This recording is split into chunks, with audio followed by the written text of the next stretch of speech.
Kaixo ikasleo, gogoratu diratzen lehenengo mailan gaudela, hirugarren unitatean, nolako itxura, halako erabakia. Bideo honetan zatikien eragiketak azalduko dira, bi bideo egingo ditugu, bat batuketa eta kenketak azaltzeko, eta bestea biderketak eta zatiketak azaltzeko. Helburu izango da, zatikien arteko oinarrizko eragiketak, batuketa, kenketak, biderketak, zatiketak, eta eragiketak konposatuak ondo adierazten eta egiten. Goazen. Lehenengo eta behin, gogoratu MKT repasatzea, bai? Izan ere, batuketa eta kenketan, batzutan MKT erabili behar izango duzue, bai? Goazen, batuketa kenketak, bi aukera, bat, izendatzailea berdina denean, hau da, bekoa berdina denean, edota desberdina denean. Bi prozedura desberdin aplikatzen dira. Gero egia da, honen baitan, beste hau erabili behar izango dugula. Izendatzaile berdina denean, adibidez, meko hau. Lehenengo eta behin, izendatzaile berdina jartzen dugu maitzen.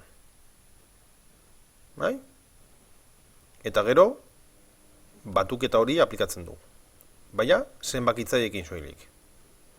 2 gehi bat, 3. Hortaz, emaitza 3 lauren. Izendatzaile berdina jarri, eta goikoetan, zenbakitzaileetan, eragiketa aplikatu. Eragiketa hemen batuketa bat izan da. Kenketa denean bebardin. Biken bat, bat. Hortaz emaitza bat, lauren. Hemen ikusten den moduan. Izendatzaile berdina denean, nahiko erraz egiten da. Non dator arazoa? Desberdina denean. Desberdina denean, multiplo komunik txikiena kalkulatu behar da, izendatzaileen artean. Kasu honetan adibidez. Bat biren, gehi bat lauren. Kasu horretan, 2 eta 4 dikogu izendatzaile modura. Kasu horretan, 2 eta 4 arteko MKT egin behar da. MKT egiten dugu, deskomposizio faktoriala, eta emaitza 4 izango da. Hortaz, 2 zatiki jarriko dugu. Eta zatiki horietan, izendatzailea 4 izango da. Orain zer da egin behar duguna? Zatiki hauek amplifikatu, izendatzailea 4 izateko. Praktikan zer da egiten duguna? Segin dugu bigaz 4 izateko. Bider 2, ez da? Hortaz, zenbakitzailean bebardin. Bat, bider 2, 2 lauren. Kasu honetan, jada 4 dago, hortaz, bardin izten dugu.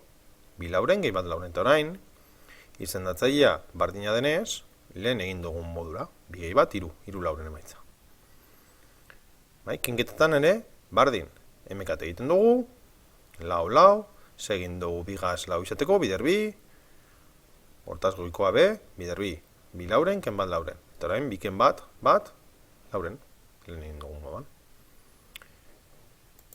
Hemen, ariketa desberdinak dituzue, bi ohar, bat, ez dagoenean ezer behan, izendatzailean ez dagoenean ezer, geuk jarri behar dugu. Hemen ikusten den moduan. Bi ken bat biren. Kasunetan, hemen, 2 jarriko dugu. 2 jartzeko, goikoa be bider 2 egin behar dugu. 2 hau jartzeko hemen, egin behar duguna da 2, bider 2, lau biren. 4 biren edo 2 jartzea bardina da. Hortaz, 4 biren ken bat biren, orain izendatzaile bardina dira, hortaz, hemen 2, 4 ken bat, 3 biren.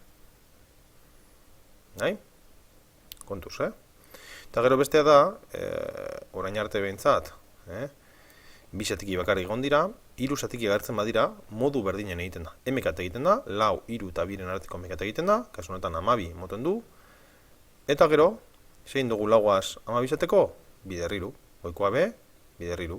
Zein dugu 3 12 izateko, bider 4, hortaz, 2 ere, bider 4, sortzi.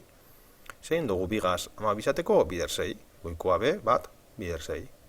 Eta gero, 3 gehi sortzi gehi 6, 17, 12.